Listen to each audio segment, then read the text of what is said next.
gonna record. Yep. Okay. So just a little bit, I know we were kind of talking about Katherine Carol isn't someone that we've ever had speak before. But she, well, like I said, was on that list. So we brought her in. She's nationally recognized. She's an advocate for subject matter, expert for disability rights and history of disabilities. So that's always a really interesting topic to me to watch how Hmm. that's kind of developed over the years. This course or this series is really just an opportunity for everybody to come back in and get the chance to hear some of the things that maybe they haven't heard in 35 years, right? You know, Kevin was a year one. And so some of these things, while he's been coming back for continuing ed, I think, Kevin, you've never missed a continuing ed, right? I may have missed one, possibly two, but that's about Yeah, it. not very many. He's been pretty involved, and so this really is giving us an opportunity to get back in and hear some of these things again. Some of them for the second time. We're going to have Patrick Schwartz back in, Derek Dufresne, like Derek was talking about earlier. He'll be back in to speak with us. He's at the end, closer to the end. Um, but these are some of our speakers. Catherine, we have Patrick Schwartz. Steve Willard. Some of these people I'm waiting on bios. That's why you haven't gotten things out yet. That's why Uh, Steve Willard is blank. So Steve Willard will be coming and talking with us. Alan Bergman. So he is also not somebody that's never spoke with us before. He said he's been offered or asked to speak several times, but has never had the opportunity to do that. He's a political analyst. And so he has a lot of stuff to say and has some really great ideas. So I'm really excited to hear him speak to us and kind of give us again that evolution of like disability policy and what that looks like. And Julia Kelly, I don't believe she's ever presented with us either. And she works for the ARC in New York. And so she is going to talk about inclusive employment. And so that's something that's really big. And I don't feel like we really touch on that enough. Inclusive employment. So it'll be really interesting to hear from her as well. And they were all really excited to join and be a part of it. So I'm excited. And then I think most of us know Derek Dufresne. We have bad luck the last couple of years, Derek and I. I asked him to come the first year I did it, and he broke his shoulder or his arm. oh, Yeah, and then this year he was like in the ER, and so he couldn't oh come in. boy. We zoomed. He did fly in last year against his wife's wishes, and this year I think she really put her foot down and was like, "You're not going." So I tease him that maybe we should stop coming at that month because it's not it's not good for him. But does anybody have any questions before we get started um, at all today? So, so Devin, in case we didn't know, the question would be, I haven't heard of Katherine Carol or any other speakers, but besides Derek Dufresne, Mm-hmm. but it'll be really nice to have recordings. So in case, let's just say, if I'm not available to be on the series or follower series or whatever, Mm-hmm. it'll be really nice to and have the leadership series from Advocates for Change so that I can look back and see what we need to get proved on, and probably should have some worksheets. So in case if we want to write stuff down or anything like that, that'd be really nice. Yeah, wonderful. Thank you, Derek. Something they did Yeah, in year one and two, they videotaped all the partner sessions. did they? And I that would I be would really nice, like at to. least for the presenters, so graduates could maybe see the presentation online, even though they're not in the current Not in the class. session. Yeah, that's a great idea. That's definitely something I would like to bring in is some more of that technology that we have access to now so that people really do get the opportunity to see and hear things. And, you know, if they're not there in the class, they don't have to Mhm. listen to maybe ones they don't want to hear or, you know, they have heard before, things like that. So, yeah, those are great ideas. These will be recording now. So, and then I'll get those up and posted and make sure everybody has access to those too. So, So I think most people know each other, but we'll go ahead and do introductions. Yeah. If you're able to have your camera on, that's great. I know some people might just be listening in, maybe not participating fully, but it just kind of helps us talk a little bit more and kind of see each other and get a little bit of that in-person vibe if we can. So we would appreciate that. So I'll start. I'm Devin Darling. I'm the self-advocacy coordinator at Disability Rights South Dakota. I'll have been here 5 years this fall. And so, really, I have just been looking for ways to expand our program and get people information and new learning opportunities, and maybe ignite some interest in places that haven't been there before. And so, that's kind of really the goal.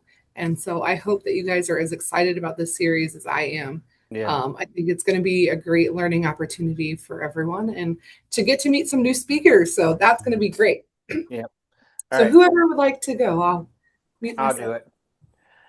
Hi, everyone. I'm Derek Smith. I'm originally from Mitchell, South Dakota. I'm a year 16 graduate of Partners, 23 years of Special Olympics. I'm an Advocates for Change member, was a DD Council member. I'm on the Athlete Leadership Board for Special Olympics. And like I said, originally from Mitchell, South Dakota. Thanks. Kevin. I'm Kevin Waterman, year one from Sioux Falls, and I've been to almost all the continuing education, maybe not all of them, but all but one or two. Mm-hmm. Molly. Hey, I'm Molly. I'm a youth advocate at Disability Rights South Dakota. I have been here, it'll be 5 years in October. Um, yeah, that's pretty much me. All right. Thanks. David. I'm David Calling, and I'm a year 24 Partners graduate from Madison, originally from Howard, and I'm currently on Advocates for Change in Madison Area Special Olympics. And I was on the DD Council, and, and I went to YLF in 2010, and I received the Richard L. Hicks Award at the YLF Luncheon in 2022. Yeah, there you go. And in case we didn't know, I was a athlete. I was on a. I got Spirit Champion Award for Special Olympics South Dakota. I'm a spokesperson for Special Olympics LTER, stands for Law Enforcement Torch Run. Gayla. Hi, I'm actually a policymaker. I'm graduate year 14. I'm currently a nurse and I help people get connected with resources. Amanda. You're muted. Sorry. Amanda Roberson, year 32, Partners graduate. I'm actually a family support coordinator. I'm on the DD Council right now for 2 years. And I think that's about it right now. All right. Is there anybody who hasn't introduced themselves that would like to introduce themselves?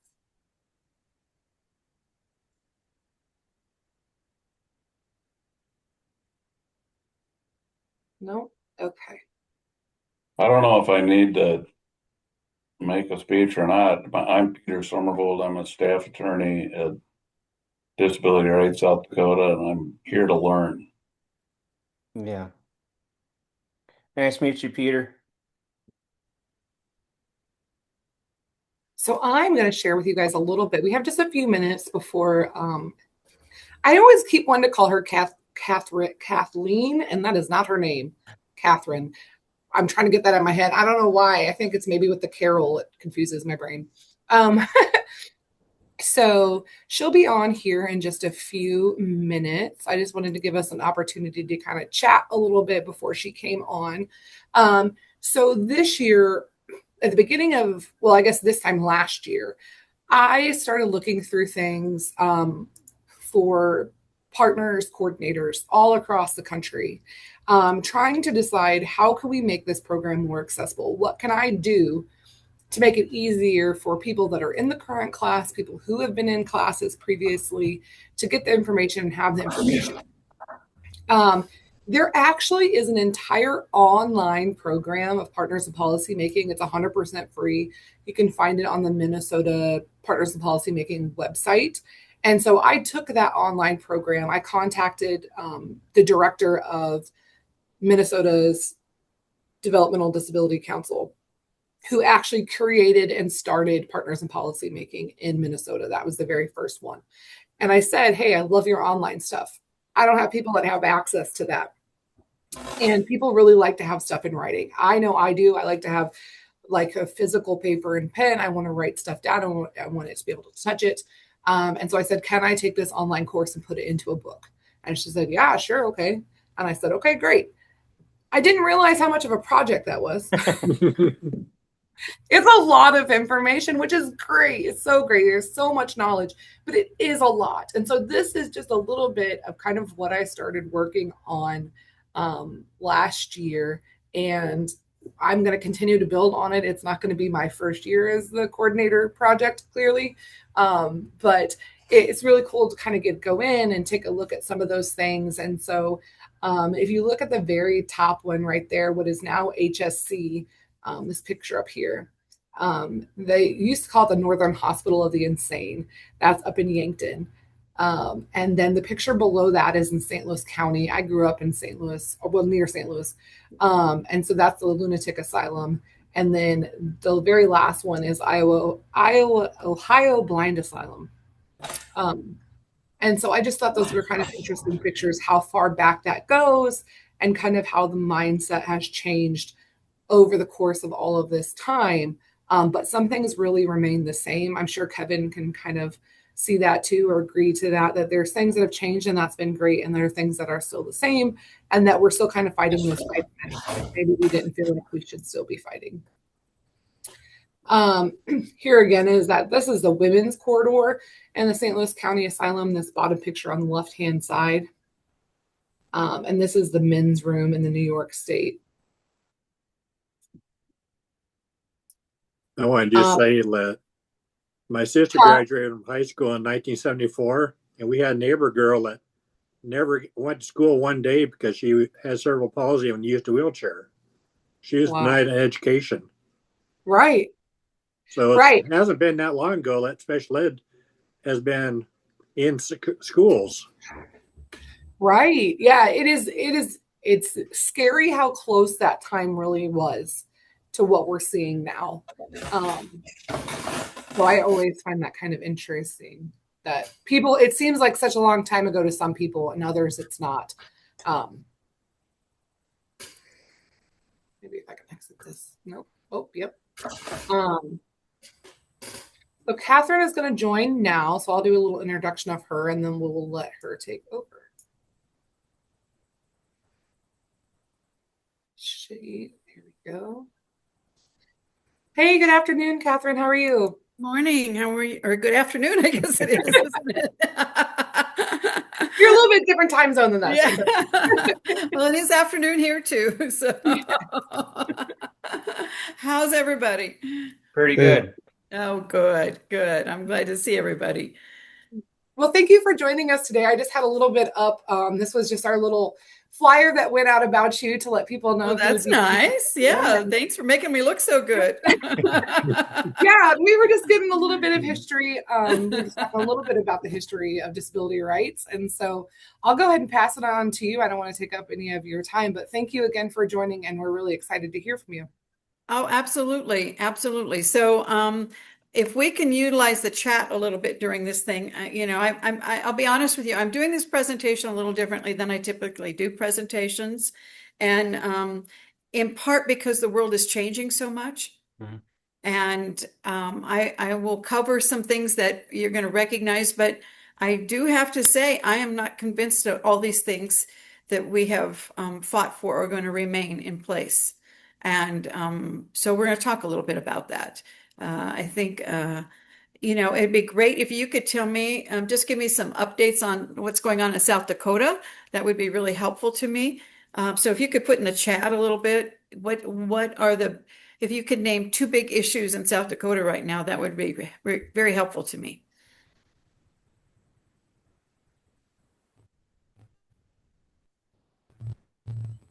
Every state's different.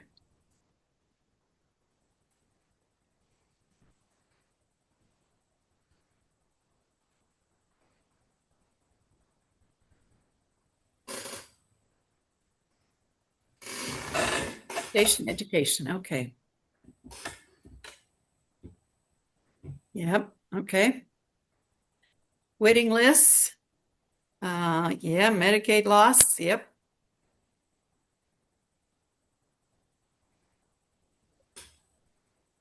Well, those three, and please feel free to continue. It really helped me to see where every state's different, and so Colorado is, I'm from Colorado. We just went through some cuts. We have a legislature that's very supportive of what we're doing. We've got a fairly good amount of money going on with license plate sales. Years ago, we had put a thing of for those little vanity plates, you could get an extra charge for that, and that would go into a disability contingency fund that we had. And now, because everybody in Colorado is fairly vain, loves these black and white license plates puts them on their car, and I still love the traditional ones, but in all honesty, we got $12 million from that this year. And so now we're able to seed some new innovation grants. That doesn't mean that we're not going to cut programs, because we've already done that twice now. And we probably have some big cuts coming this next legislative year. But it can be an awful lot. We've had people that have lost Medicaid, a lot of direct service providers, who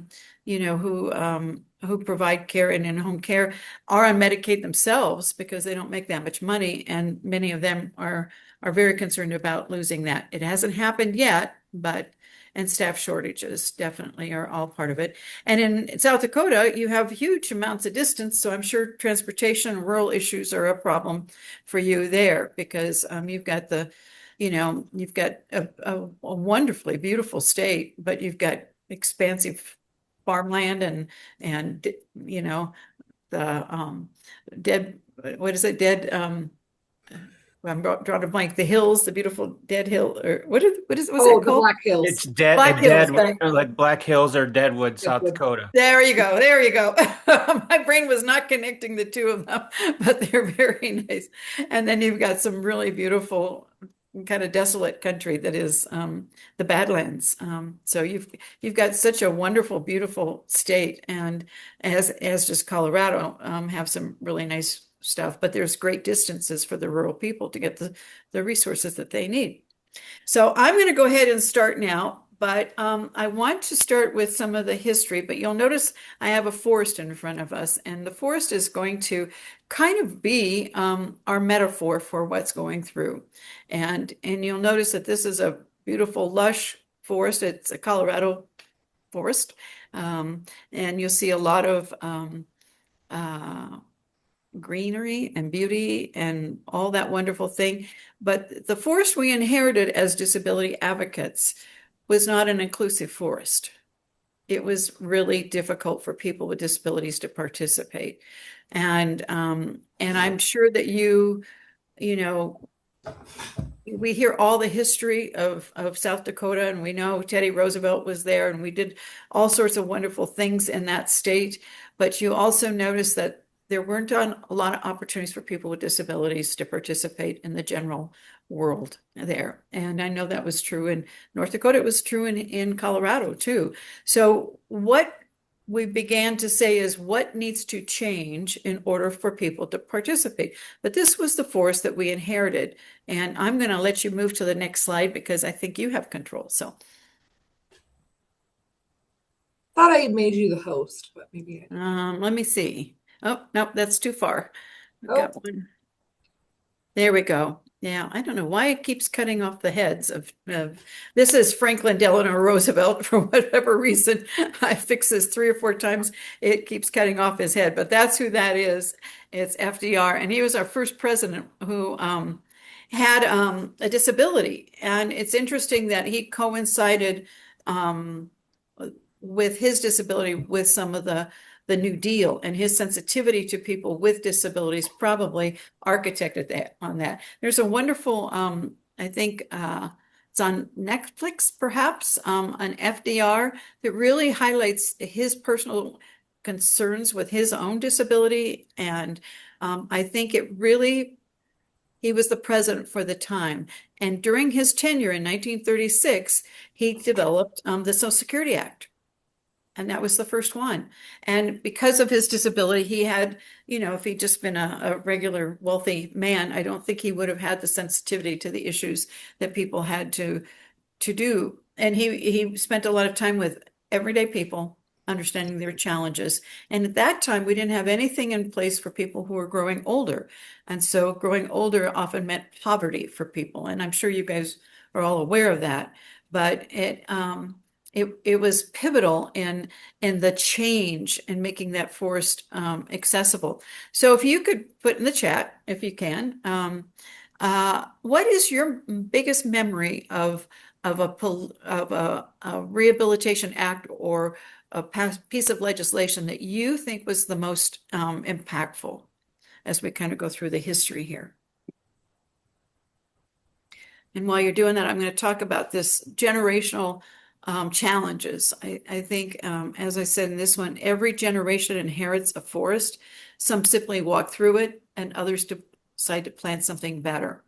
And so I think what our founders did in terms of the disability movement is that they didn't just walk through the forest, they created new pathways for people to have accessibility to the forest and to their community, because the forest is representative of our communities in many cases. And it represents a community that so many people were not able to participate in before we had some legislation. But Roosevelt was one of the first people that recognized that. And his New Deal was one of the things that really sparked a very different view of people who had challenging circumstances. So anything in the chat there that I can, nope, no. So I know you guys have been through this as partners, and we may take a few minutes and kind of learn what you're doing. Independent living. Thank you, Devin. The Rehab Act 1973. There we go. Now we're cooking. Thank you, Gala. Is it Gala or Gala? That's very, and the ADA, of course. Shared living. You got it. So what we're going to do is we're going to talk about some of the earlier acts right now that you may or may not be aware of that paved a road, created a path for these other acts that we remember that affected us more personally to do that. And so part of the reason why I get asked to do these is I've been around for so long. I can actually remember some of these things that I've done, and I've been in the field for over 50 years, and my mother was a special education teacher, so I grew up with it basically, and so I've been able to see the changes that we've experienced over this time, and one of them is started after World War II and during World War II, because we had a lot of injured servicemen coming back. And so we began to see how the military actually shaped disability policy. And we don't often think about that. But even the Civil War, we had tremendous amount of people that perished during that, but we had a tremendous amount of people that were injured, and that's when we introduced pain-killing medications.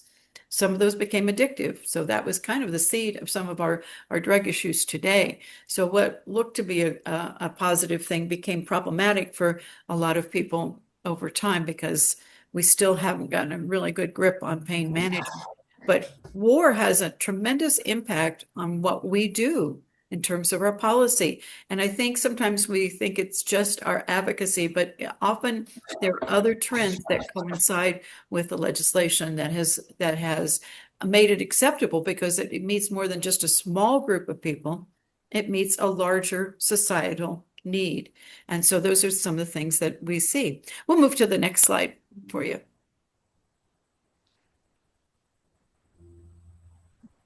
Oh, one too many. Go back one. No, isn't there should be one in between? There we go. So throughout history, institutional care has been a tragedy at all costs. And certain people have experienced that in worse ways. There were times that if you had a fight with your spouse, somebody could take you and put you into an institution with just a stroke of a pen. A doctor could put you in there. You would be in an institution for the rest of your life, unless some family member was able to get you out, or you escaped. They were used as tools to kind of,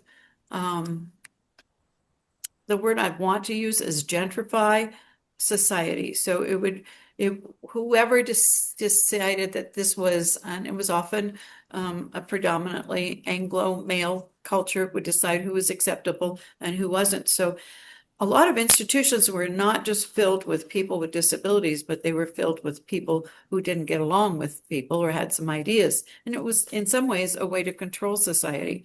And it was pretty tragic in numbers. But if you happen to have a significant disability, your options to engage in the forest or in the community were very, very limited.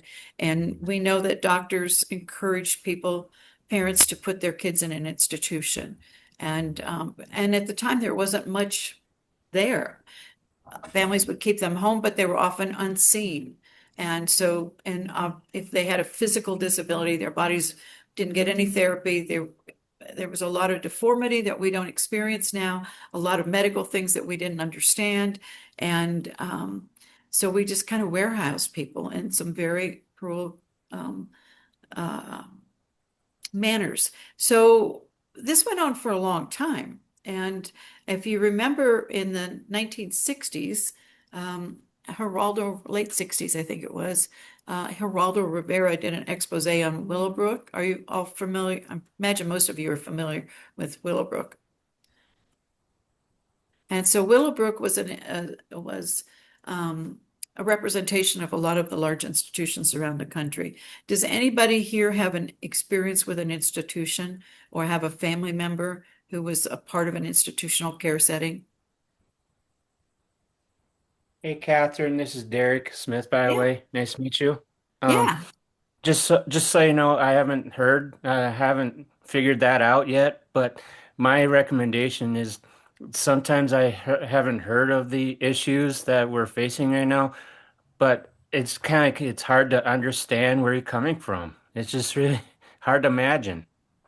It is hard to imagine, and I've been there before, and it's hard to imagine that this was it. So when I was in college, I graduated college in 1974. So we had an institution here in Colorado, and I was getting my student teaching training, and I was getting my degree in special education. Particularly at that time, I was the first teacher in Colorado to be certified in what then was called trainable mentally retarded. And but part of my curriculum was to go to the institution, and I saw this in a different form. But I saw this. I went to a place called Rainbow Hall, and it was the children's part of this institution, and there were two people in there that were, I don't know what they were. They weren't teachers. I'm sure they did some sort of caregiving, but there were two people and there were over 50 children in this vast open room with a few toys. I remember my biggest moment was I remember, and whether my memory is perfectly accurate, but I remember there were at least 8 children with Down syndrome in straitjackets, running around in straitjackets and just running into things. And it was chaos, absolute chaos. And the direct service people thought it would be really fun if they left me alone with those kids as just a way to indoctrinate me into the field. And fortunately, I had done a lot of work with my mom, who was working in a segregated school that where parents did not want their children to go in institutional care. So I'd been around kids with disabilities before and loved it, loved working with kids. So I wasn't intimidated by it, but it was tragic as to what the conditions these kids were going through. And that was in 1974. This picture is probably back from the 50s. And I know that there are states that still have institutions. Ohio has a large institutional population, and as does Texas. Now, do they look like this? No, they don't look like this. They're looking a little bit differently.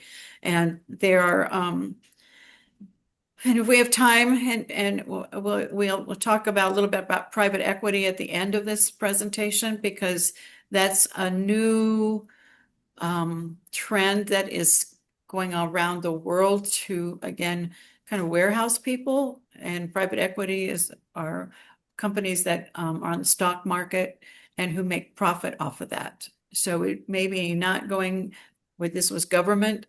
It may be going to private companies that run this. We'll talk more about that, and I can share some resources with that later.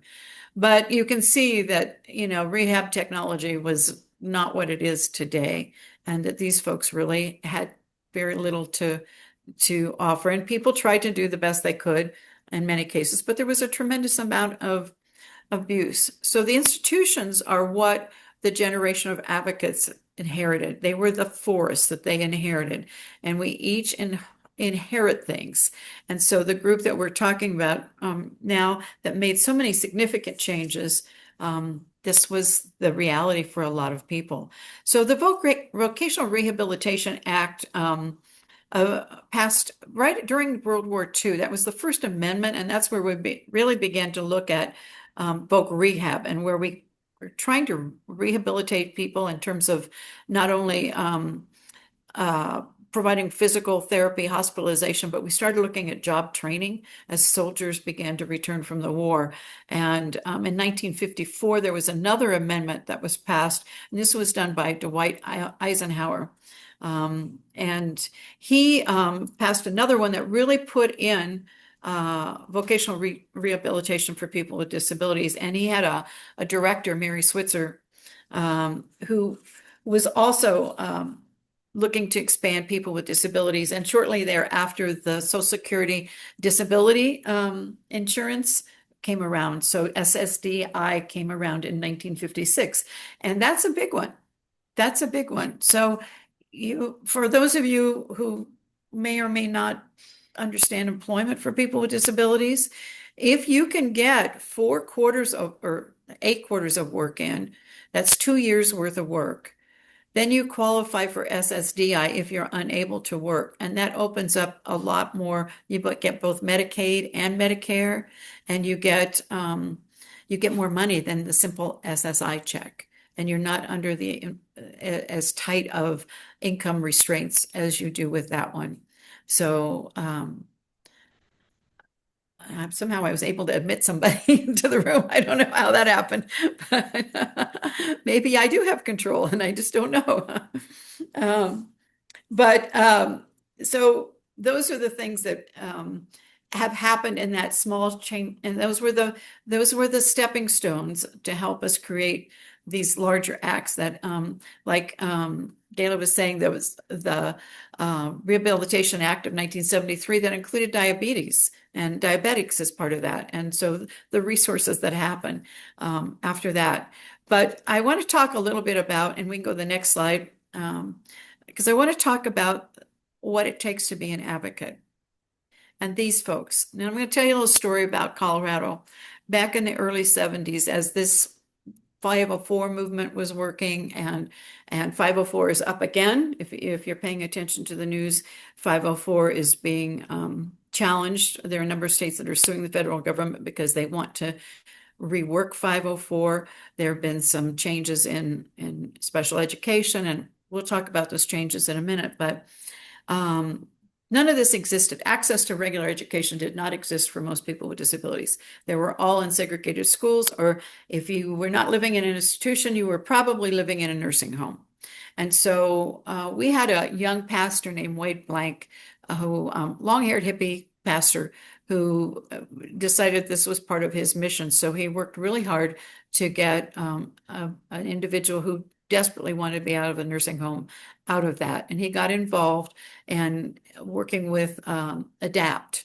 And ADAPT at that time, we have a organization called Atlantis in Colorado, but they decided that they couldn't get to work, they couldn't do anything because our transportation was not accessible at all. And so they call them the Gang of 19, and they just celebrated. Well, most of them have passed on at this point, but the anniversary of the Gang of 19 was they dragged themselves out of their wheelchairs in front of the Colorado State Capitol and blocked traffic. And people spit on them, they threatened them, they did all sorts of stuff. But these people put their lives on the line and blocked traffic for several days. And Denver became the first city to have accessible transportation in the country. And so it takes courage to do that. And, you know, for most of these advocates, if they haven't been arrested at least 5 times, you haven't really done your job. And so advocates are willing to be arrested.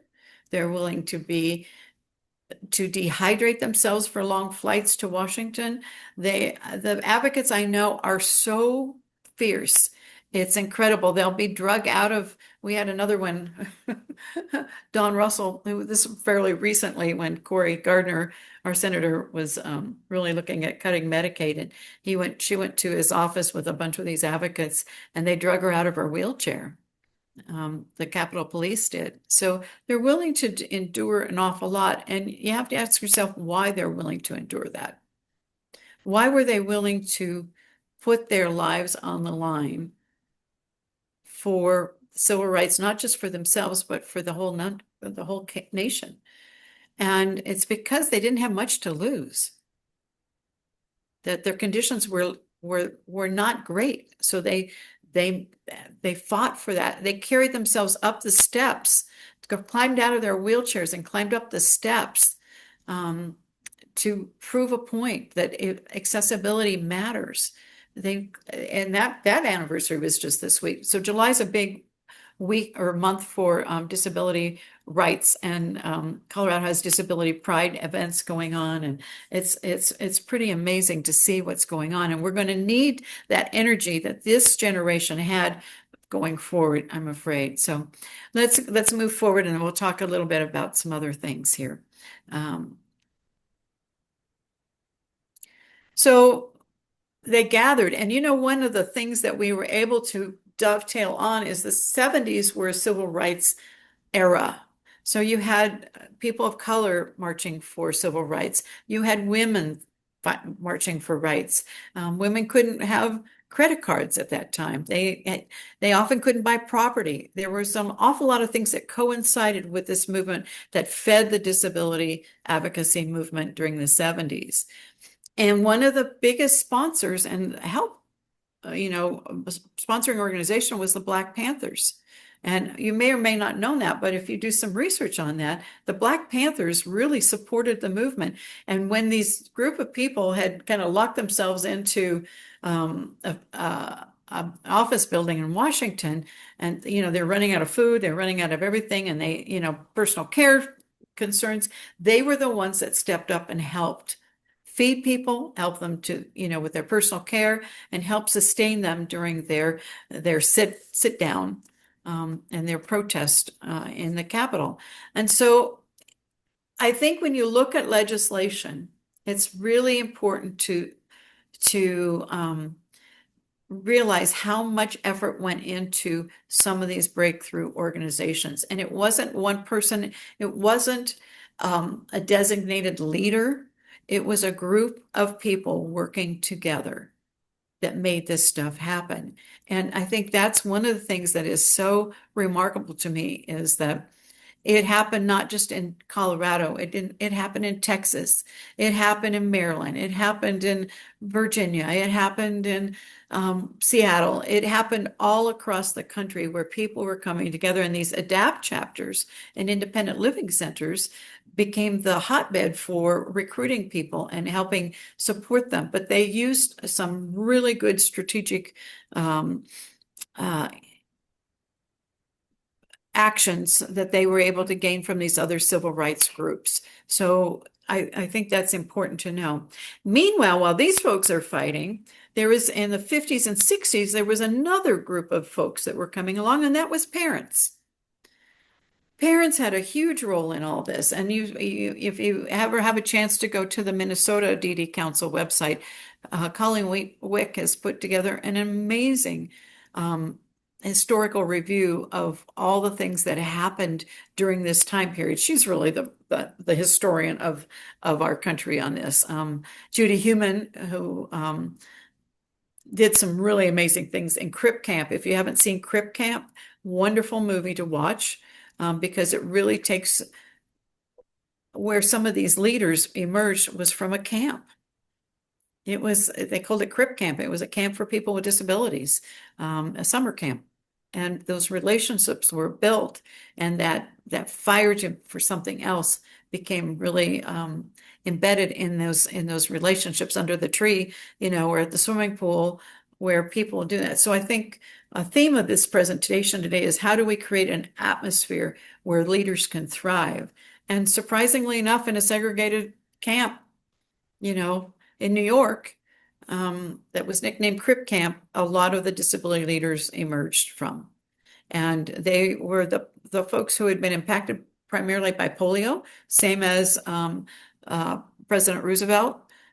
They had polio, and they were considered the top of the pecking order because they didn't have an intellectual disability. People with cerebral palsy were kind of down at the bottom of those with the physical disabilities because they were less able to communicate in ways that people could understand. And at that time, a lot of people with intellectual and developmental disabilities were really not included in this. And that movement came a little bit later. And it became more inclusive. But even in the disability movement, we've had some segregation depending on the disability. And we still have that. We still have that to some extent. And, I know Colorado, I chair the Colorado Employment First Advisory Partnership. Now it's called the Colorado for All Advisory Partnership.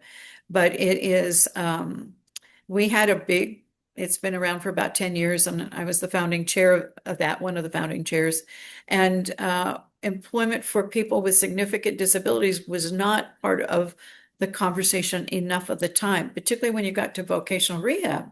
And so we began to say this needs to happen, but we ended up being a cross disability partnership because we realized people with mental health were not getting everything they needed. And, it was easy for counselors sometimes to not take on people that were the most challenging. And so we really worked, and we're still working. It's not going to happen real quick, but we've made improvements into at least the agencies making that a priority. So you've got to think about that. But in Minnesota and in Colorado and across the country, there were parents that saying, I didn't want to put my child in an institution. I'm not doing that. But then where did they go? Because they couldn't go to public schools. And so there were a group of parents that started in church basements, and they created little preschools for those kids, and they continued to create programs for those kids as they matured. And that's when sheltered workshops came around.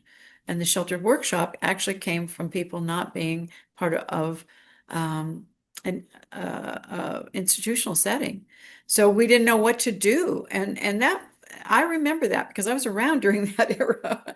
And, my mom taught in one of those it was a junior high school that had the boomers, the kids had gone through, and they had some empty barracks on the school campus. And that became the school eventually for kids with disabilities. And my mom taught preschool.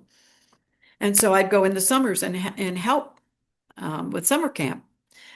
But there were still kids that, had hydrocephalus. They did not have access to appropriate medical stuff. We didn't know how kids would learn because they'd been in these institutional settings, and those kids were not given any opportunity to learn. So you go to the doctor. I went to the university. They said those kids can't learn. And I'm going, yes, they can learn. And so let me get a degree in that, because at the time they didn't even offer teaching degrees that included kids that were trainable, mentally retarded. And those were the labels in the 70s: educable, trainable, profound. Those were the labels. And if you were educable, you got into a special ed class in a public school. But if you were trainable, you didn't get access to the public schools. And that didn't happen until when? What piece of legislation really changed all that? Somebody's got to know this.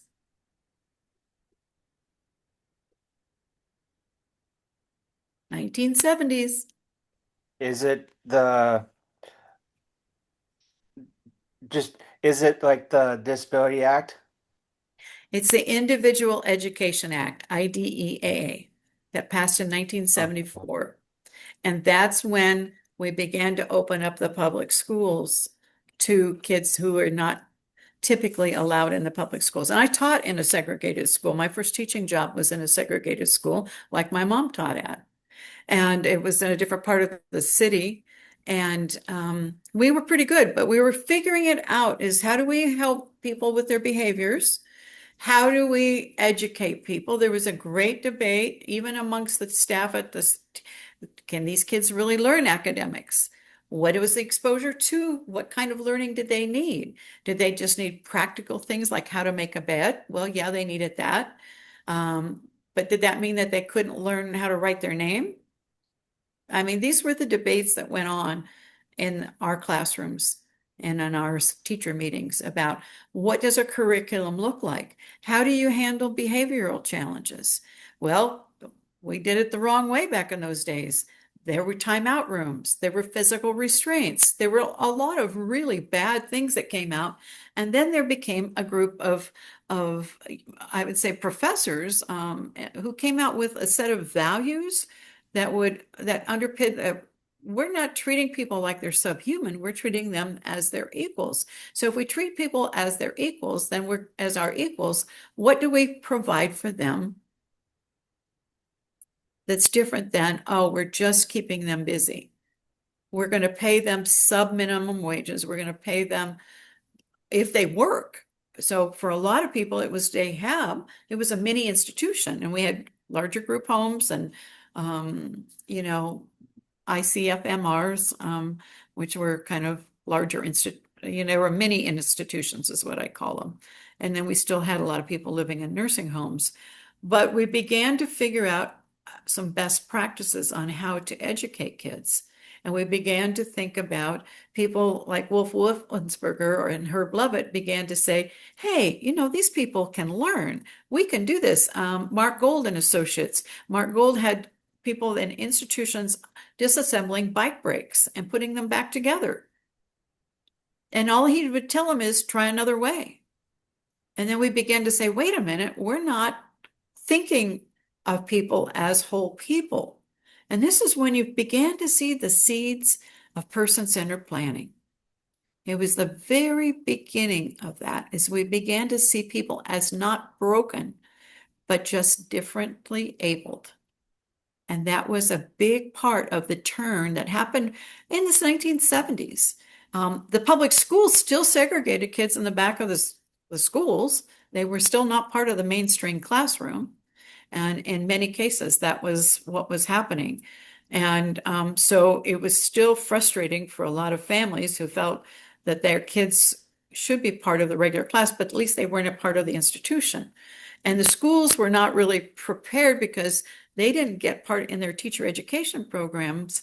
And, going through that, they got maybe one class that helped you work with special education kids. So they were terribly underprepared for the different types of ways that people would learn. So we began to work together and we began to craft out some things, and some universities were very helpful and with their lab schools checking out what worked and what didn't work. And we began to be much more aware of, well, what's triggering this behavior? And so we came up with positive behavioral supports during that time. It's like, well, what's triggering this? What in the environment is triggering this person to behave in this way, and what is the consequence of that? So we began to really shape some real positive opportunities for people around this. Now, employment for people with disabilities had not yet emerged, and I'll talk a little bit more about that. But right now, the educational piece was still limited. Many schools would not give kids who went through the public schools a diploma. They would give them a different kind of certificate. There wasn't a path outside of school for people other than the sheltered workshop. So how many of you have ever interacted with the sheltered workshop? Because I know South Dakota had a fair amount of them. And I know there was one, a big one in Rapid City back in the 90s. I was familiar with that. Black Hills Workshop, I think. And they had a large federal niche contract. Anybody familiar with niche contracts? So we've started to see, and I'll explain what a niche contract it was. Industries, National Industries for Severely Handicapped is what it was called. And so they began to look at, well, now that they're through school, what are we going to do with these folks? They need to have something to do. So the federal government, through the Javits-Wagner-O'Day Act, created a set aside of federal contracts that a portion of those would go to people with severe handicaps. A lot of people that began part of that is, and one of the things we don't talk too much in our history is how much the Federation of the Blind had an impact on some of this legislation. And if you go through the funding aspects, Federation of the Blind or folks who experience visual impairments get a little bit more money than everybody else. And that's because they took a real strong advocacy in that, because they had been, maybe they found they became blind through the war. Maybe it was part of that, but they had a lot of skills and they were able to mobilize them and use them, and they could communicate incredibly well.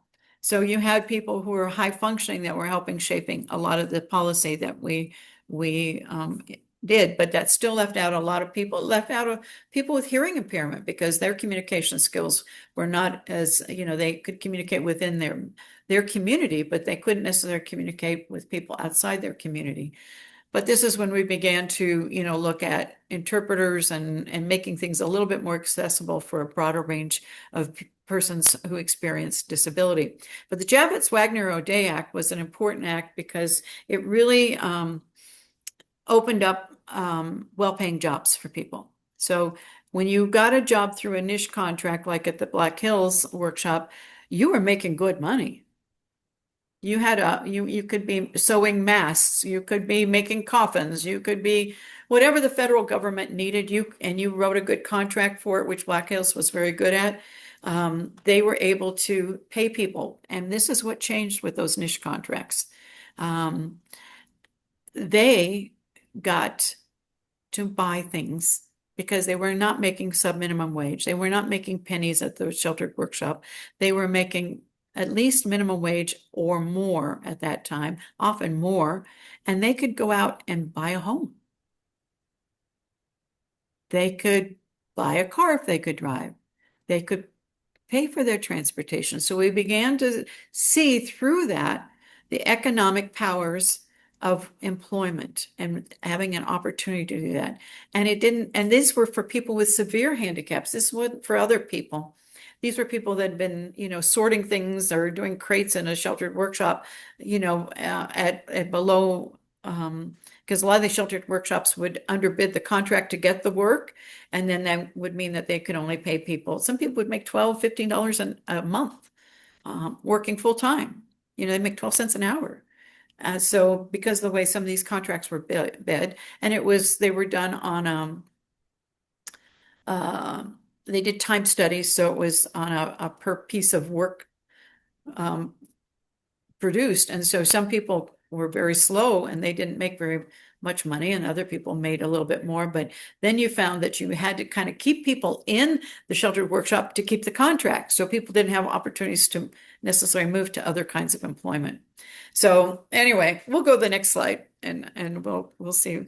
But a lot of things were happening. So what began to happen, and you'll recognize President Bush there, Herbert Walker Bush, and the guy with the cowboy hat was Justin Dart, and he was a pivotal person along with Judy Heumann and Colleen Wick and countless other people that were really working hard for the rights of people with disabilities and advocating on Capitol Hill. Constantly, you had a couple senators like Ted Kennedy and Tom Harkin from Iowa that were huge proponents of civil rights for people with disabilities. And what's missing in Congress right now is that we don't have those people. And having those congressional support or legislative support within your own state legislature is so important. So right now, the disability arena is looking for that statesperson who's going to carry the torch for us. Senator Harkin had passed it on to, he was a Pennsylvania senator, and I'm drawing a blank on his name, who did not win election again this last election. So there really isn't a lot of representation. Tammy Duckworth is doing her best, and she was a wounded veteran, and so she's championing some of that. But getting people with disabilities into the Senate and into the House changes how that legislation happens. And we had Daniel Ortiz, he was both a representative and a senator. And we passed so much legislation in Colorado because we had representation. He was in a wheelchair, he was a veteran, and he was able to really talk to other legislators about the importance of this. And we were able to pass some record legislation in the last 10 years because of that involvement. So I think it's important to know who your leaders are, and your ADAPT communities and your independent living centers are a lot of those people. The ARCs came around, and they used to be the Association for People with Mental Retardation, and now they're the ARCs. But we know that that's an advocacy group that supports people with intellectual and developmental disabilities. You have the United Cerebral Palsy Association; they became big. APSI, which was at the time the Association of Persons in Supported Employment, they became very big in terms of advocating for employment. So having lobbying groups is really important. So I'm not that familiar with who your lobbying groups are in South Dakota, but could you take a minute and let me know, either verbally or in chat? I know that one lobbyist that we work with a lot, partners, is Steve Willard. He comes in and he teaches us the do's and don'ts of testimony, and then we talk like the who, what, and why of legislation. And I think that his company is based in Pierre, South Dakota. Oh, okay. Okay. Well, that would make sense since it's the state capital. Yeah. And he understands and has relationships with legislators. But do you all as partners go and testify or go do a legislative day or two at the Capitol? Is that part of your program? Yes, we do that in January. Okay, that's good. While So they're in session, so we get to go over and kind of watch the House and the Senate. that's great. Do you know your legislators in your particular area where you live? Catherine, Yeah. and I want to know, I'm in District 13 in South Dakota. Mm-hmm. We know senators and representatives. Issues that we're facing right now, like transportation, education issues, cutting funding of Medicaid, anything comes up to mind. And so, we're in an issue right now where transportation, because I live 39 blocks from my house to Hy-Vee bus stop. So it's like too far away, 39 blocks. Yeah. And the transportation sucks here. so you don't know how that's going to work. Well, and it have like Colorado, we were able to pay for Ubers and all of that. That can be part of the if you're on a waiver, it can help with that. If you're not on a waiver, it's difficult. And we've actually made it a little bit more difficult because they've raised the prices because our transportation district, it's called RT Regional Transportation District, is running out of money. They've got a deficit of $250 million. So they're asking people with disabilities to pay more than they have in a long time. And that's going to be a problem. It's going to be a problem. So, Yeah. In yeah. case we didn't know, here in South Dakota, like, like we try to we try to do the interview for the bus stop. We can't do that because you get denied every time. And each time when you think about it, in South Dakota, um, we don't do Uber or anything because that's too risky and too expensive. So just thought Yeah. I'd throw it out there. Thanks, Catherine. Sure, and we struggle with transportation too. If you're a little too far from everything, but um, you know, that's where I think you begin to, and I remember meeting with um, it was the Secretary of Transportation, which at that time was Federico Pena, who had been our former mayor of Denver. And he was, and this was back in the 90s. But one of the things that they were exploring, and I think that nobody really picked up on this like I think it should be. But if you look at all the unused vehicles that people have during the day, there's a lot of vans, church vans that sit vacant. And, really looking at maybe creating a more robust volunteer transportation because there are a lot of unused vehicles and maybe or paying smaller amounts to a church saying, hey, you got these vehicles, you're paying insurance on them for all this. How can we use those churches those during the week? How can we use those church vans or beginning to look at other kinds of folks or, tying into some of the medical transportation and seeing if they would create a division that would be a little bit more affordable and then maybe some of the regional transportation or co-ops can be very helpful. It's similar to like the carpools that we used to do when we were shuffling our kids around. But really looking and I say this and you may think, oh my God, that doesn't sound like any fun at all. But I'm afraid that's where we're going because I don't think we're going to get more money into our systems right now. And so we have to begin to think differently. And that's one of the things I want to leave you with. And so I want to go to the next slide because we did a lot of work for 50 years and now the landscape is changing. And I use this forest, the forest is changing, probably because Colorado is on fire right now. We have tremendous wildfires right now and in some of my most favorite places. And I was supposed to go camping in where the Aspen Meadows fire is in that area, one of my favorite spots. It hadn't been discovered by everybody in there. It was one of those little jewels that nobody knew about.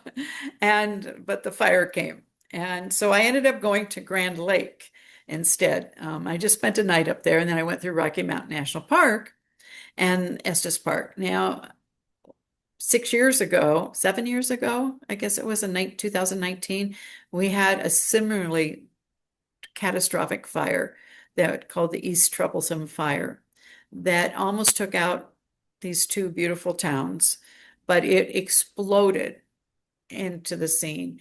And so it took out an awful lot of what we had known for centuries. The forest changed. But when I drove through the park on Sunday, I'm going, look at all the new growth. Look at all the things that are happening in the forest now. The wildflowers, and we're in a drought, the wildflowers were off the charts.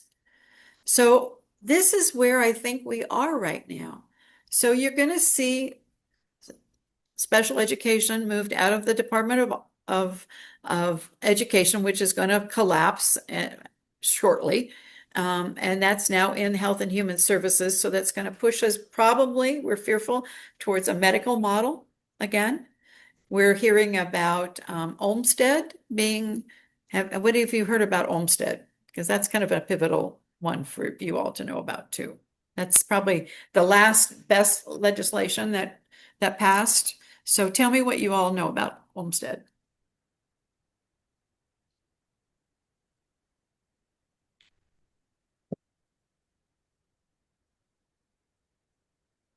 Does anybody, have you guys covered Olmsted in any of your trainings? In South Dakota, sometimes we think about homesteads. We I'm trying to remember about homesteads. It's kind of hard to remember those, but Yeah. sometimes it's hard to think about it in the mind. Okay, And I'll right. explain it to you then. Yeah. It's Olmsted, not Homestead. It's Olmsted, Olmstead. And that would be one you want to Google and look up and, use your AI to give you a good history on that. But Olmsted was about two women, I believe it was in Georgia, who wanted to move out of an institution and they wouldn't let them. So they found some good attorneys and they sued the state and it went to the Supreme Court. And the Supreme Court said you have a civil right to live wherever you want if you have a disability. So it broke the stranglehold on where putting you in an institution or a nursing home or whatever. People could live in the least restrictive environment of their choice. Huge, huge breakthrough for a lot of people. So last week, or the last session, the last couple of days of the session for the Supreme Court, they kind of undid a little bit of that. So they're kind of letting states decide what is the least restrictive environment. Now in Colorado, we codified that into state law so that because we were kind of anticipating the feds might try and go after this because there seems to be a movement in this administration to segregate people with disabilities again and reduce their civil rights, not increase their civil rights, decrease access rather than increase access. And some of their recent decisions around 504 and Olmsted are the fire that I'm talking about. We have budget cuts that are coming with the big, I call the big brutal bill, not the big beautiful bill, but that's going to really significantly impact states' abilities to provide the supports necessary. For Colorado, it put us almost $1 billion in debt with even some of the changes that they made that took place in 26. But when a lot of these cuts come in January of 27, we're going to cut even more services, and we know that. And so we're in a fire season when it comes to, in my opinion, time. And so part of what when we were talking about I was thinking about person-centered planning. I don't know what it's going to look like. I can tell you what it looked like, but I can't tell you what it's going to look like going forward, other than what you fight for in terms of person-centered planning and putting the person first and the language. But our language has been attacked. I know states that I won't name right now that I do work with that have gotten very, very strict around DEI stuff. And we'll go through a consultant's PowerPoint presentation to make sure that you're not doing anything around diversity, equity, and inclusion on your slideshow. They're getting much more censorship. I had to go through an FBI background check to be on a nonprofit board in one state. Never had to do that before. So the freedoms that we've had are under assault right now. So people first language, which is important, and you all should know that, is that it's never about the disability, it's always about the person, no matter what. So it's the person with brown hair, it's the person with who has cerebral palsy. It's that person is first, and the disability is secondary, unless the person chooses to have it seen a different way, which they can. And I just got off a conversation with people with severe mental illness. Many of them want it Don't tell me I have a mental health problem. Tell me I have a severe mental illness, because this is chronic in nature. It's nothing healthy about it. So you have to tune into the individual and see what's going on with that. Person-centered is about having enough time, despite the fire, to plan for what's best for this individual with their participation. And it's around, we're not trying to fit people into a program that is changing and will change. We're trying to build supports around a person because they know what they want, and we're going to help them get that. So I'm going to talk a little bit more about that in a sec. So, but it is changing. And I think be aware that you've got to be, and part of this forest fire imagery is to talk about resilience, because we're entering in a period where we're going to have to be very resilient, and we're going to have to, it isn't going to be business as usual. And we just don't know. There's so many factors with artificial intelligence, which could help us or hurt us, with the economy, the changes there. We're at war now. We have a group of people that are not particularly interested in people with disabilities having a thriving life. They just kind of are thinking about warehousing them again. And that is a memo that was heard by Stephen Miller, who works for the Trump administration, and Allison Barkoff. And Devin, if I could find that, I will send it to you. But she was on MSN Now talking about how 50 years of this is kind of going up in smoke. And that there are some real concrete efforts to undo all this legislation that we've spent 50 years doing.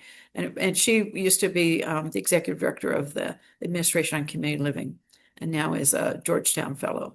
So we'll go to the next slide, please.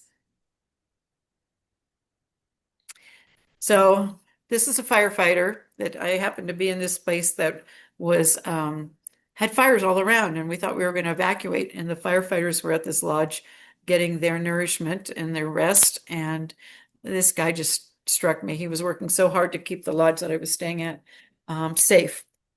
And this is how a lot of us are feeling as advocates right now. We're kind of tired. We're a little, worn and torn, but he still has a smile on his face. He's still fighting. He's not going to quit trying to protect his community because of the fire. And it doesn't matter that he's tired.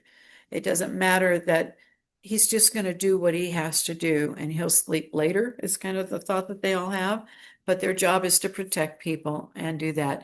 But this image really stuck with me because his hands are dirty, his shirt, but he's still got a smile, and he's still trying to protect people. And I think that I take that as a call to action for me, is that, I've been doing this for a long time, and you get tired, and you're tired of pioneering things and always having to be the next one to come up with a new idea. Now, my new one is for older caregivers and older people with disabilities, that we have nothing in place in this country for aging caregivers who provide 60 to 70% of the care in our state. I don't know how it is in other states, but there's no plan. They have to caregive until they die, and there's no plan for the individual. And where will they go when a parent passes? And there's no transition plan, there's no succession plan. None of that is in place. So now 3 other moms about my age, we're coming together, started a nonprofit, and we are going to address the problem because we could not get the state to respond to it. So this goes back to Mark Gold, who was there with the bicycle brakes, trying to figure out how individuals living in institutions, what they were capable of, and giving them a bicycle brake and helping them disassemble it and assemble it back, and by just saying, try another way. And that's the motto that we live by in this small group of parents, is we didn't want to do this. We wish we didn't have to do this. We've talked to the state. We will write papers on it. They're not prepared. We just have to go do it. So we're hoping that we're going to have a grant of about $500,000 or $250,000 to go do that. Now, we had to go make that. It wasn't given to us. We had to go write a grant, do a focus group, get some money, do a focus group. And then we're starting in our 70s, a new organization to support people living in the community. It's what it takes. You have to say, I'm not going to give up, just like this gentleman. I'm not going to give up. I am not giving up on what people can have. I may have to find it a different way. There is plenty of money in the world right now. There's an obscene amount of money in the world, but we're just not getting access to it. So we have to find new ways in which we find those resources, make new friends outside of the disability community who have some resources that can help. That's what we have to do. And so that's what's ahead of us. Oop, next slide, please. Next one. We already talked about that. So why does this matter? Why does it matter? Okay, so they cut things because it matters because we're all part of this. We're humans. And every plan eventually comes down to a beautiful life that matters to us. So we're fighting for a system, but we're also fighting for one person at a time. I'm going to show you my one person. Next slide, please. This is my next person. This is my daughter, Mikkel. Mikkel owns her own home. She got her teeth fixed. This picture doesn't have her teeth fixed, but we found money to do that from a source that would pay for it. And I've always found a way. And for the first 11 years of Mikkel's life, she didn't get any Medicaid because Colorado only paid for Medicaid for people who were desperately poor. And I was a working single mom, and I made too much money to get Medicaid for her. So I had to fundraise for everything that she needed, every wheelchair, every communication board, everything. She never went without because she mattered to me and I wanted her to have a future. And you just keep knocking on doors and saying, do you know anybody? Do you know anybody could help? Can this is the problem. This is how you could help. And if you could help, this would make my daughter's life better, But we have a saying around our house, every revolution starts with coffee. So we don't start the day until Mikkel pushes the button to brew the coffee. And Mikkel is nonverbal,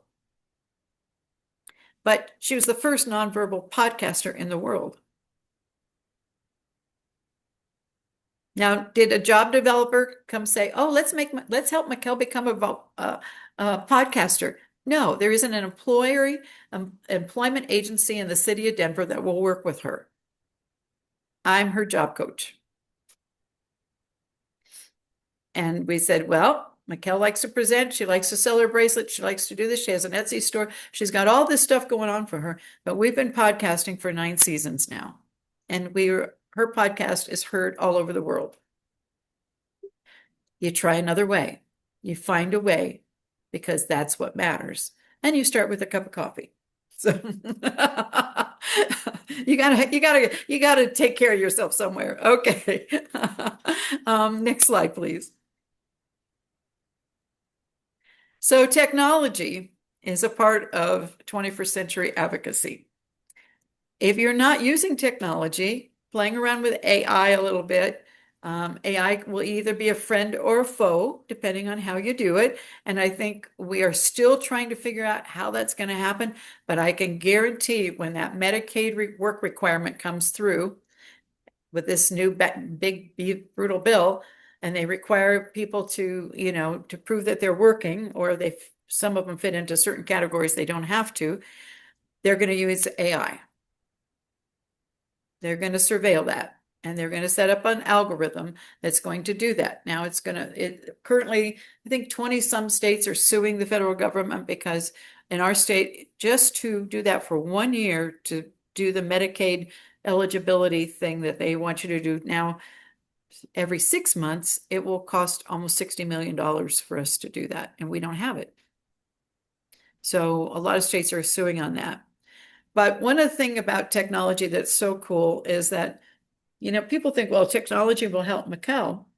And the reality is technology helped us understand Mikkel. So she always knew what she was thinking and what she wanted to say, but now the rest of us have a way to hear it. So think of technology as a way to leverage what people's abilities are and help them and help others understand how to participate with them. So I think sometimes we ask, well, it'll make a big difference in this person's life. Well, it's going to make a difference in everybody's life because now we can understand Miguel and now she can do things. And she's pretty amazing at doing these things. And she's got a great, rich, wonderful community of people. And she's doing some great things with this podcast. It's just wonderful. She interviews people from all across the world now. And so her community is growing. She interviewed Peter Smith, who does a lot of work on customized employment in Australia. That was pretty cool. And he liked talking to her. And we talked to, Amy Gonzalez when she was with working at the Department of Labor. We've talked to Jim Warren, who is from South Dakota, Lakota, and seventh generation movies. So she gets to expand her world. So our job in person-centered planning, in my view, and there are a lot of people have different views on person-centered planning, is making a life matter. What does this person want? But they may not know what they want. So our job is to expand their horizon and help them figure that out and continue to that their life grows and they have more money, they have more social capital, and they have more reputation within their communities. To me, those are the kind of the checkoffs for person-centered planning. Do people know who you are? Do they care who you are? Do they greet you when you come into a coffee shop? What do they do when you come into the coffee shop? Are you part of the community or are you that person that they don't know what to do with? Those are the things. Now, Mikkel was at first that person you didn't know what to do with, but we figured out, will you make friends with the baristas? And the baristas help make that happen. So if the barista comes up and says, hey, Mikkel, what's cooking, honey? And then everybody says, oh, Mikkel's cool. So you begin to play off of that. Mikkel has worked. She still is working. She still sells bracelets and makes that. And she has a simple low-tech thing that she goes into a coffee shop or the Botanic Gardens or with some of her team. She has a little low-tech thing that goes on her wheelchair tray. It says, ask me about my bracelets. So she invites people to come into her world. And now they have something to talk about that's not disability related. It's person first. So we don't even think about her disability. We think about her abilities. So here's my business card. Oh, would you like to listen to my podcast? And I'll tell you, a business card for a person with a disability is a $10 to $15 investment, pays off so, so well. Because now people have a bridge in which to talk to people. And they know that you kind of get what they're about too, because you have a business card. It gives you a sense of legitimacy. It's not like you have it kind of says, I have something to offer. And in my world, I would have everybody have these low-tech solutions like a business card, 10, 15 bucks, a postcard about what they do if they have a small business or a hobby that says, hey, I make these things, check out my website. I think most people should have an inexpensive website if possible, because that's the world we live in now. We live in that world. Most people should have a smartphone and know how to use it. An iPad. These are tools for the 21st century. And we are a quarter of the way into the 21st century. And with AI and robots, it's going to change. It's going to change really rapidly. And I think these next 2 to 3 years are going to be, I think by the time we get to 2030, we're not going to recognize 2025. We're going to say, oh my God, it was like that. And you can see it with AI already. You can see it. How many of you have ever used AI? Just curious.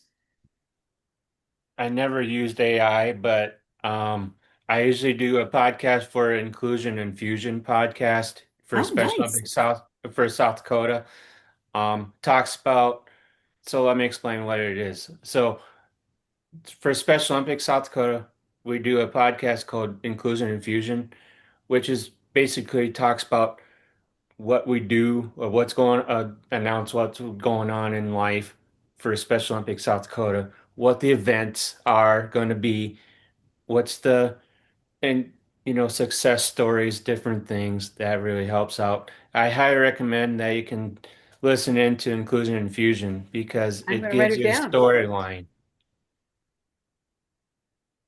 And it's so wonderful because podcasts by people with disabilities for disability people with disabilities have really changed from you couldn't find anybody. McKell was really, we think, one of the first ones. Yeah. And certainly the first one was nonverbal.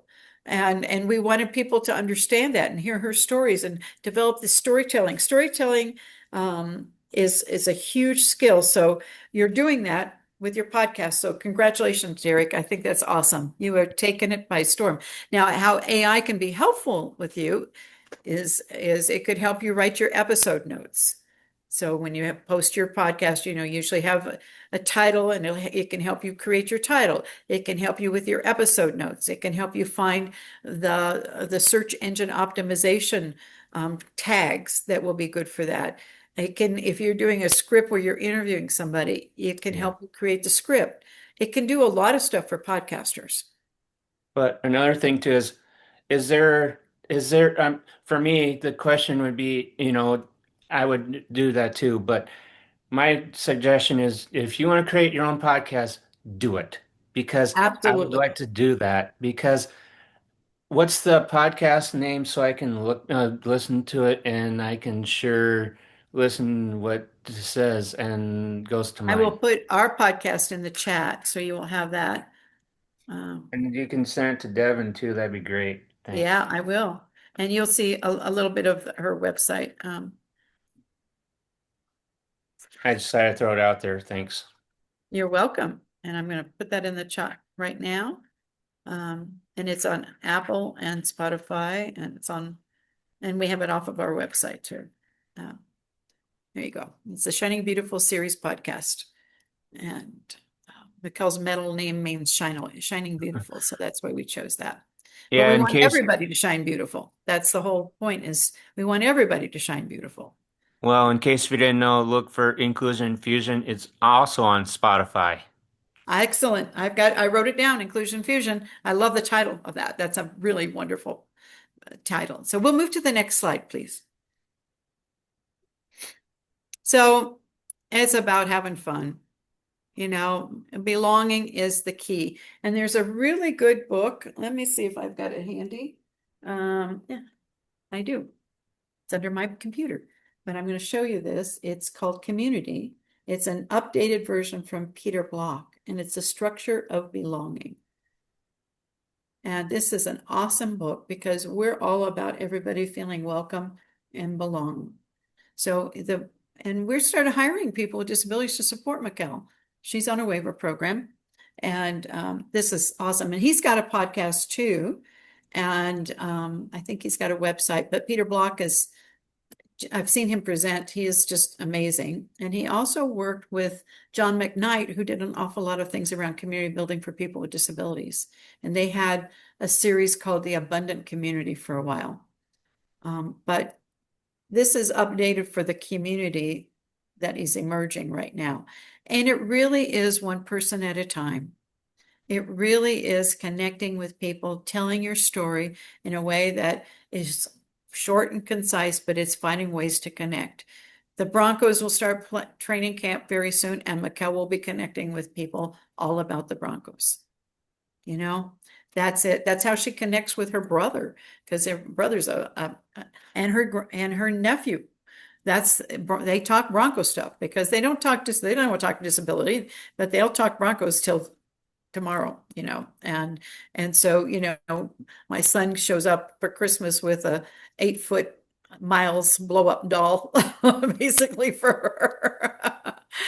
That's their way of connecting. So every Bronco game, we got to blow up Miles, and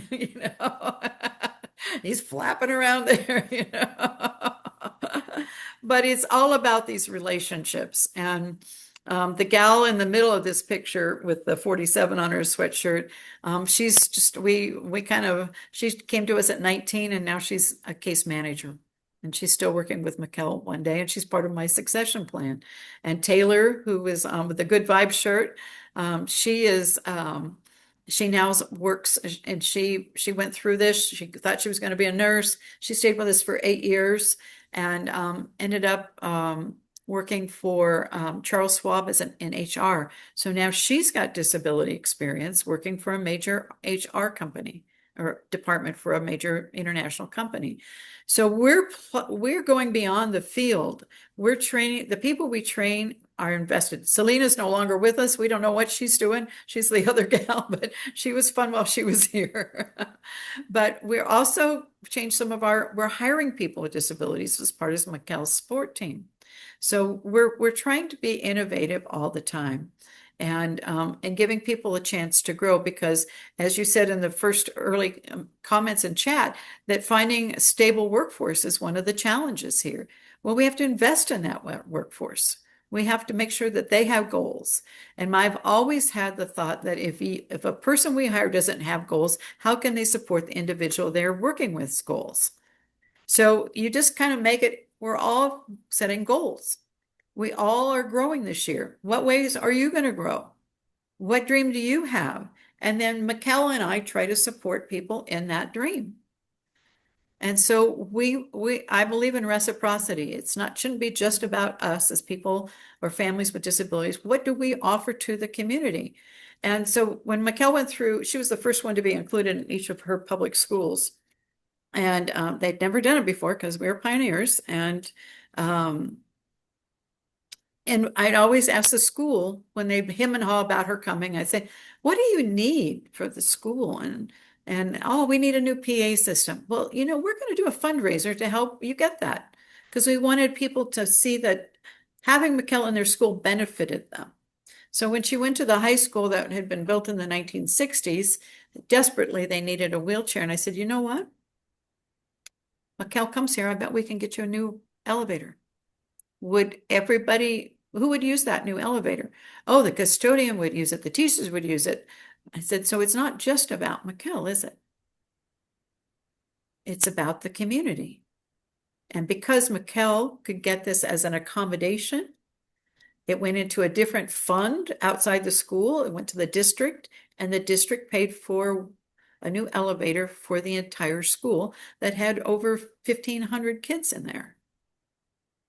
So part of the way that I think we do this going forward, and because I've done it without having resources before, you try to build it as a community where everybody gets something out of that experience.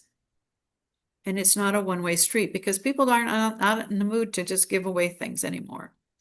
They want to get something back for their effort. So you have to ask yourself in your advocacy, what are you giving back to the community? Now, one of the things around employment, I'm big, and that's another whole topic because we're at time or past time. And so I should move to the next slide and we'll say that. But employment is a really important piece in which we can use this. So we'll go to the next slide. We actually have till 3. I left a little bit of time after for questions. So if you Okay. want to keep going, we do have till then. Okay. Well, we'll keep going then. Just go to the next slide then. So we have to ask ourselves because I think this next year is going to be, we're going to be in the fire. And I wish I could sugarcoat it for you. I think there's an optimism. It's like as they're fighting the fires in Colorado, we know we're going to get those fires out. We know we're going to help people rebuild. But we also know that there's going to be some sadness that not everybody's going to have things the way they want them for a while. And so one of the things that we have to look at is our regenerative, not just our resilience, but our regenerative abilities. How do we regenerate when we've lost a lot? How do we reconfigure? And in some ways, our system was bloated and inefficient and cumbersome. And maybe we needed to be like the forest leaned out, A forest fire happens because, a lot of dead trees around, We didn't let the fires burn. We tried to protect the fires from coming, but they're here now. So now we give an opportunity to build a forest for the next generation. So move to the next slide, please.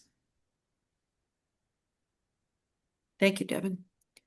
So I want you to take a real good, careful look at this tree. It's a dead tree. Well, what's growing on the dead tree? This tree is called a nurse tree. And if you Google nurse trees, they're big in certain forests. In other words, in other parts, they're not as big. But this is where new growth is happening on the old tree. The old system is providing nourishment for the new system.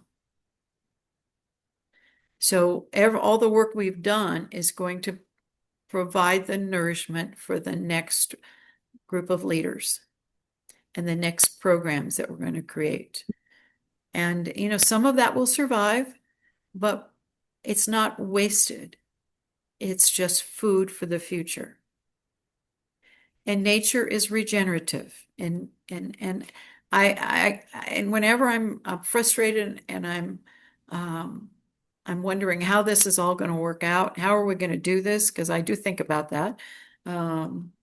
Because I don't have all the answers anymore. I don't know how this is going to swing, but I know that my passion is fuel. It is food for the future. I know that I won't accept the unacceptable. So I will have to find another way. And I think that's what we have to look at. But look to nature as both a respite and an inspiration, because nature is a cooperative relationship. There's a lot of things that, peat moss grows on a tree to protect. It's a parasite, but it's also a nutrient. And there are a lot of interesting things that nature is much more cooperative. And I think nature's going to help us regrow all this. And it's going to be different, but it may be better. And that's just what I want you to think about in terms of going forward. So next slide, please.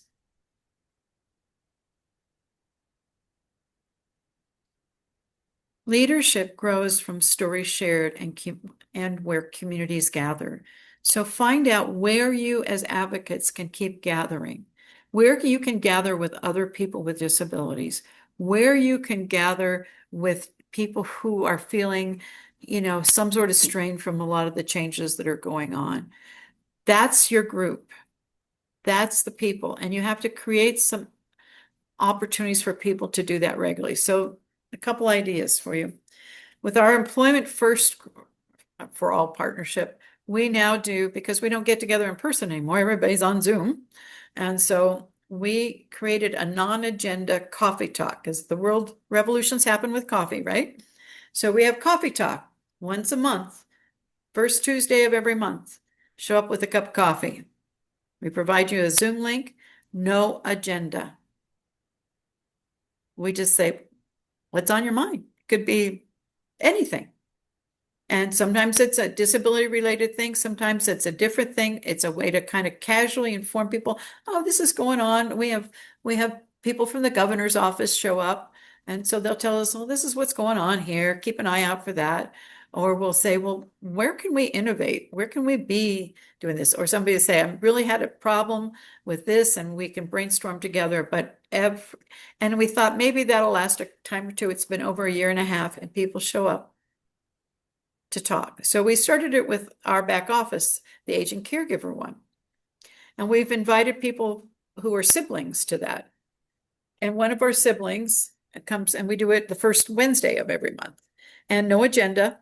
We're just getting to know each other. What's going on with you? Tell us a little bit of your story. We just chit chat. And sometimes, we all have a common issue. We'll say, okay, this is a topic. Let me see if we can get somebody from the state to address that, which is what we did this last week.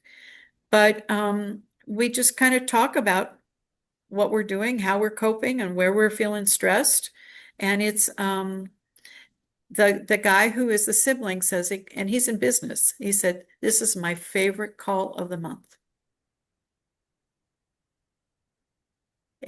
Because he belongs. And he knows he's going to be a sibling. His mom is 85 years old. She did a remarkable job helping his sister, and he's overwhelmed and he feels safe. So think about this as a safe place for people to come together. Now, I've been involved in the Employment for People with Disabilities movement since the 80s. And this is a fire pit from a wonderful place that we used to gather and we'd stop gathering for a while. And I said, I think we need to gather again. So we did that this year. And this was the forest where the firefighter you saw earlier was. And the fire across this, where this fire is, you can see across the ridge, that's where the fire was when we were staying there. And we gathered at our own expenses for 4 days because we needed to be with people who got us, who understood what we were trying to do, and that we didn't have to explain ourselves to. So we gathered and we thought, well, that's nice. And then people approached me afterwards and said, can we do it again? And now what we're doing is we're taking that nurse tree, and this next year we're planning for 27 to do this at our own expenses. No agency's paying for this, but we have such a meaningful time and we sing around the campfire. We do have lots of fun, but we're leaving 15 slots for this. We're at maximizing 40 people for young leaders. So we're all going to look for a young leader to bring with us, so we can begin to be the nurse tree in some ways. We're not dead yet, but we're still, but we're going to provide nourishment for the next generation of leaders. And so think about this as not just what is in your immediate life. That's very important because you have to be safe, you have to be secure, you have to have, the resources that you need. So that is important. But think about building this next movement, because as partners, that's what you kind of signed up for. So you are the nurse trees. Well, you actually, the old partners of the nurse tree. You're the sprouts coming out of that tree. But you are, you're building the next movement. That's your job. It's not what's been done, it's what you're going to do and how you're going to do it. And then how people like myself who've been around forever can help you do that. Ask for those leaders in your state to still be a part of that. Pick their brains, ask them for coffee. Say, what would you do in this situation? They may be retired, because I know a couple of them I still stay in touch with from Black Hills. They're retired, but they still have tremendous knowledge. Put them to work. Give them a little task to do. Build this community in South Dakota that is not going to let things slide. They may change and they may look differently, but you're not going back to the institution. And that's going to be a pressure in some states, particularly now that the Supreme Court kind of said you can institutionalize people without their consent, which is going after people who are chronically homeless, but that will probably spread out there. And so be very aware and have a counter narrative to that sticks with the values that I know Partners has. Partners is a great program. So anyway, I think I have one more slide, I think maybe, or yes, I do. So this is our website. It is the Shining Beautiful series. We have a book, a podcast, a blog. We blog every 2 weeks. We try to post podcasts every 2 weeks. And then, we have a bunch of resources that we do that. But this is part of Mikkel's community, and they keep showing up for her time after time. And you can tell that they love her. They love her. And I have one more to show you. And this is our back office. And the website is, if you just put our back office Colorado, you'll find it. But we have, what's interesting and what I wanted to show you is that in Colorado, and probably in your state, 71% of people with intellectual and developmental disabilities live with family caregivers. Of these caregivers, 21% are over 60. 35% are aged between 41 and 90 and 59. So there are a lot of older caregivers out there, but we have some really great survey information if you need that for your state to do that. But we're growing the website. We hopefully will get that $250,000 here soon and take it to the next level. But Don't give up, never give up. Be food for the future. So, any questions? So in the so Catherine, this is Derek. Just so you know, the question would be, how do I how we how do we want to how do I want to start my own podcast and start a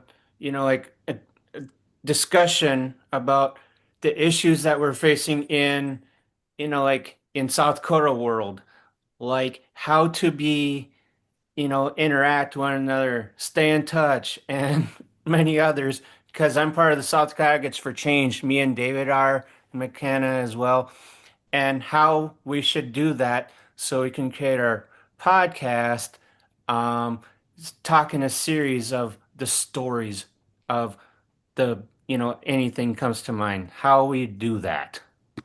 Well, first of all, coming up with a name is a really good one. You have that one for inclusion and fusion. Coming up with a name that so people understand what that's about. And then second, coming up with a brand, a logo of some kind. That's really, and a little bit of a mission statement. What are you trying to accomplish on that? And then you find your platform. What platform do you use now? So Catherine, we're doing Spotify, but we haven't done one for Apple Podcast or anywhere yet. Okay. Well, I'll tell you what we use. We use Libsyn. It's Libsyn, Libsyn, and then I record on Podbean. You can record on Libsyn, but I from you can use Podbean to record, and Spotify works too. I moved to Podbean because it saves. I can use my phone, and I have a little adapter that I can just record off my phone, and I can shoot it to Google Drive, and then I can audit it or edit it through uh, Audacity, and then I can put it into Libsyn. But Libsyn does quite a bit of that now. I just got my way and I'm comfortable with it, and I don't want to learn something new. So till I have to. But Um, but so the other thing is I have an Apple computer where I can do edit through there you go. That's great. GarageBand. Oh yeah, GarageBand's great. If you can do that, GarageBand's great. It was too complicated for me. Audacity was easier. So, but I think you have to, start thinking about, well, how many podcasts would I do a month? How do I have a breaking alert thing? So when I need to motivate advocates, because what your podcast can do is not just inform, but it can give people concrete steps to do, and it can get them access. So if you can think about, well, if I started this in September, who would I want to interview in September? And would I have maybe one podcast about interviews? Would I have a second one about just information about partners, what's going on, keeping people informed? And then maybe you have a call to action podcast that says, legislative systems coming up. This is when you need to call your senators, call your House members, and call your legislators, state legislators. You have an alert system. But what we're not providing people a lot of is that perspective from a person with a disability. And so I think that's where the goal is for you in this podcast, is that these things are happening about me without me. And so what I want to do is let you know how this is impacting me and my friends. And then we're going to take our friend power, and we're going to take that people first voice, and we're going to make sure important people hear about it. And we're going to record it and share it, because shareables are all a part. It's one thing to knock on a person's door now and say, can I have a few minutes and talk to them? It's another one to have a shareable interview with them that has a potential to go viral in your state. I think it's the most powerful platform right now. And you can do it with camera, off camera. Ours are not on camera because Mikkel gets distracted by the camera. And so we just don't do camera. Although we've had people, one of the things I'm looking to do this year is find some funding to have somebody help us set up a little studio that we can record, that she gets comfortable with that and do that. But we recorded the kitchen table. We're not fancy, you know. We're all about the kitchen table, having coffee, you know, and you know, Mikkel says, you know, welcome you coffee drinking techies, you know. Coffee's a big part of her life. And so, um, and we use her humor. I edit the spaces out of her community because it takes her a while that's the one thing I do edit out of there, is that it takes her a while to find all the buttons to push. And so I do shorten that time down. But other than that, it's her voice. Um, and I'm often not the one that helps her program that. I just have her team help program that. And but she's the host and I'm the co-host. So yeah, it's pretty cool. And she loves it. And yeah, she meets some really important people and has an impact. Her voice matters. And I think that's why we're going to do this. The forest matters. We matter. And so you keep fighting because you're important. You're important. So I don't know. Forest fire, did that work? That was a good metaphor to use? Because I figure you'll remember that. You may not remember all the acts that passed, but you know they're there. You can Google those. But you will remember that you need to be resilient and regenerate. So I hope. That was so wonderful. I was just taking notes, and you were just giving so many little like sound bites every time. I was like, oh, I gotta get this down. It's so good. Well, yeah, and Derek, when you have your podcast, I'll be glad to be on it. Okay. Yep. And I think it'd be good for our partners in pulse making groups, because I think it'd be good understanding, and I think it'd be good for you, Catherine, to come to South Dakota and talk to us about the same kind of stories that comes to mind. And I think it'd be good for our partners group in South Dakota to hear from you. So, Well, thanks, Derek. I appreciate that. I love South Dakota. I'll come anytime. So that's great. Well, you all keep doing the fabulous work. Please let you know if you have newsletters or whatever, send them to me. I'd love to hear how you're doing. You know, stick together, build some fun in there because you're going to be working hard. You're going to be working hard. So take care of yourselves. Don't forget that part. Okay? all right. Thanks, Catherine. Nice to meet Okay. you. Thank you so much. And then Derek, another thing is maybe you start out your podcast with just interviewing the partners and getting their stories. Right. Okay. And that would be, because you all have expertise. I only heard from a couple of you, but I'm sure you're on partners because you have something to offer. All right. And so, yeah. So, you know, different perspectives, everything. So you all are wonderful. Thank you so much. Thank you Thanks, so Catherine. much. Nice to meet you all. Okay. Bye-bye. Bye.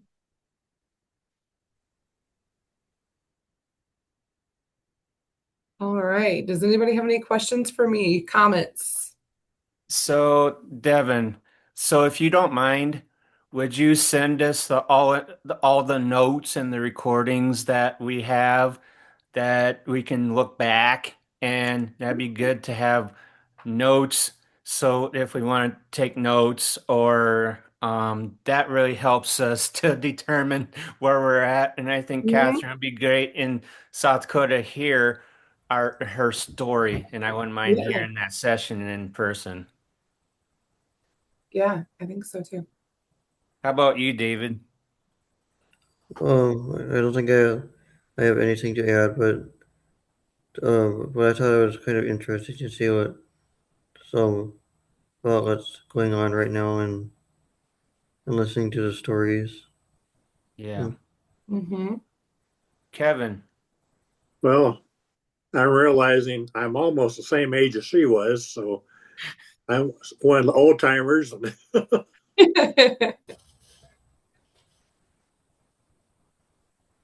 So what did you get out of the session today from that, Devin, or anybody? So we got a lot of work to do in the next couple of years. Yeah. Yeah. Mhm.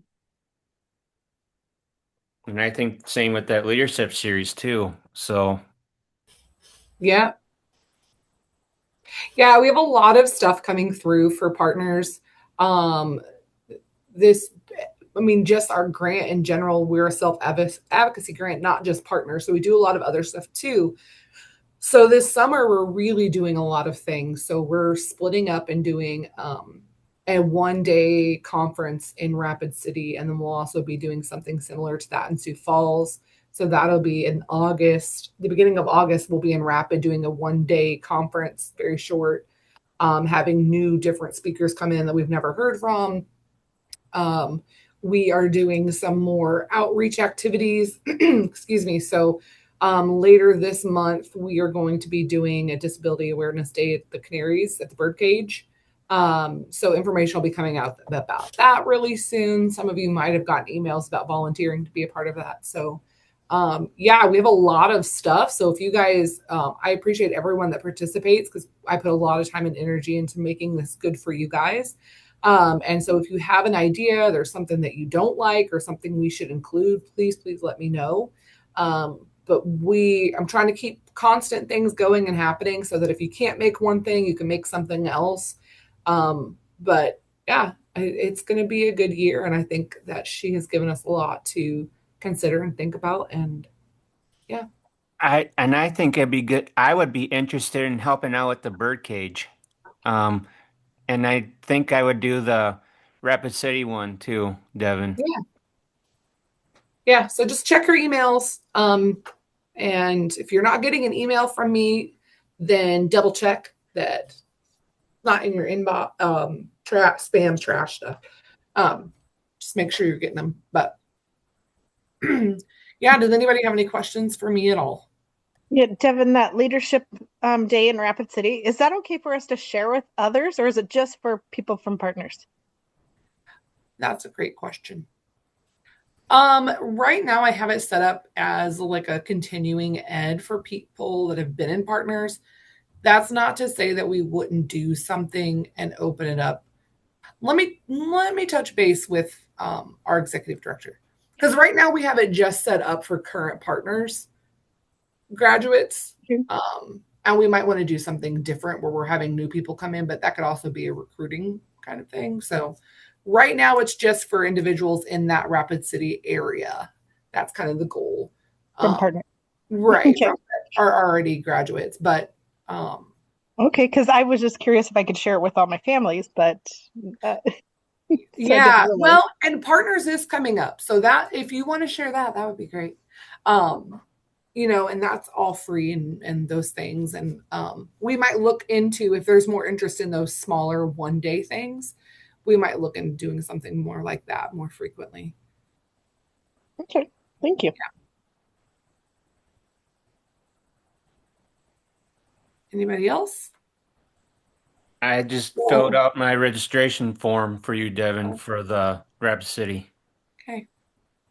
All right.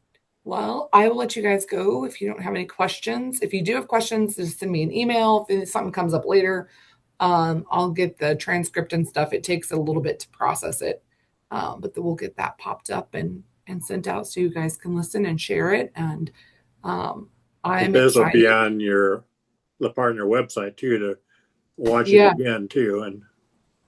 And yep, we'll post it on our Facebook page and hopefully, I wonder if we could do more with our like website page. So I'll have to talk with Cole about what we can put on there because it would be nice to have those series right there, like archived for people to come back in and take a look at. So and same with our leadership series from our Advocates for Change. That'd be really good. yep, yeah, and our leadership series would be nice too. I agree. Wonderful. Go Because ahead. I think the leadership series would help you guys too for are also partners as well. I think it'd be good for that because I think it'd be good to have our handouts on there, different things. Same way with our refresher series, so that we can look back and print if we want to print them out or type them up on the computer. Yeah. Yep. And our next session, so next week, next Thursday. We'll Yep. have Patrick Schwartz. He'll come in. I think most of you guys know him or have heard him talk before. But he's going to do special education and inclusion. And so he's written a lot of books, and he's been coming to Partners here for a really long time. So that will be on the 16th, same time frame, 1 to 3 o'clock. We'll kind of touch base again a little bit before, and then I'm sure he'll fill the time because he does a pretty good job of giving us information. So until then, I hope you guys have a wonderful rest of your week and a good weekend. And if you have any questions or comments, either give me a call or shoot me an email, whatever works for you. So, Devin, in case you didn't know, I'll be at the golf course on the 16th for the golf tournament. So it'll be from 1:30 to 4. So would you send me the recordings or anything? Yeah. Well, I'll send out the recordings. For the 1 through whatever we get. Mm-hmm. Yep. Yeah, we can do that. And same with our leadership series. So in case if I forget. Yes. Yep. Absolutely. All right. You guys have a great rest of your day. All right. Bye. Thanks, guys. Bye. All right. Thank you.